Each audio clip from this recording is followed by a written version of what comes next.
তো hello everyone, আশা করি সকলে ভালো আছেন। তো আজকে যে টপিকটা নিয়ে কথা বলবো সেটা হচ্ছে ড্রাইভিং লাইসেন্স।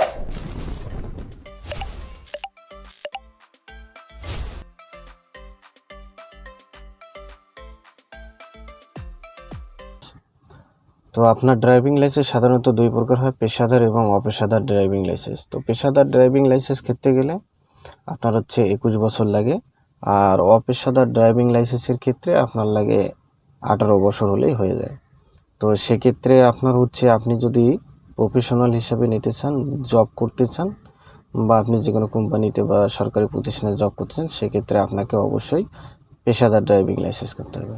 তো পেশাদার ড্রাইভিং লাইসেন্সের ক্ষেত্রে আপনার অবশ্যই বয়স 21 হতে হবে। পেশাদার ড্রাইভিং লাইসেন্স আপনি দুইভাবে করতে পারেন, এক হচ্ছে দালালের মাধ্যমে, দুই হচ্ছে আপনি নিজে পার্সোনালি করলে আপনার খরচ কম পড়বে। আর দালালের মাধ্যমে করতে গেলে আপনার 10 থেকে 12,000 টাকা যাবে, নিজে করলে আপনার 6,000 টাকা, সর্বোচ্চ 5,000 5,500 টাকার মধ্যে হয়ে যায়।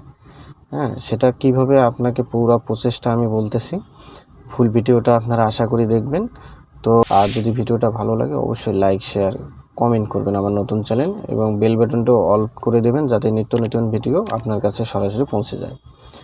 তো সেটা হচ্ছে আপনার প্রথমে লার্নার করতে হবে। লার্নার ফি আসবে আপনার প্রায় 600 টাকা কম্পিউটারের দোকানে। আর আপনার হইতেছে এদিকে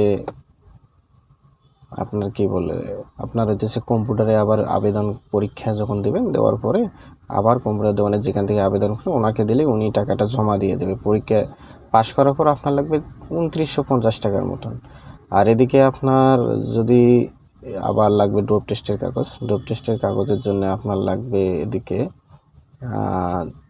1000 টাকা, মানে 900 টাকা আর কি। না, যে কোনো সরকারি মেডিকেলে আপনার 900 টাকা নেবে। আপনার ডোপ টেস্টের প্রস্তাব দেবেন, দিয়ে আপনার টেস্ট করবে ওনারা। আর এদিকে আপনার টোটাল সর্বমোট খরচ হবে প্রায়, এদিকে ধরেন ওখানে কম্পিউটার দোকানে দিলে 3000 টাকা, এদিকে লার্নার ফিস 600, 3600, আর এদিকে 900, তাহলে আপনার 4000, 4500 টাকার মধ্যে আপনি লাইসেন্সটা পেয়ে গেলেন। অবশ্যই পরীক্ষায় আপনাকে কিন্তু পাস হতে হবে, ওখানে অবশ্যই লিখিত, ভাইবা এবং প্র্যাকটিক্যাল তিনটাতেই পাস হতে হবে।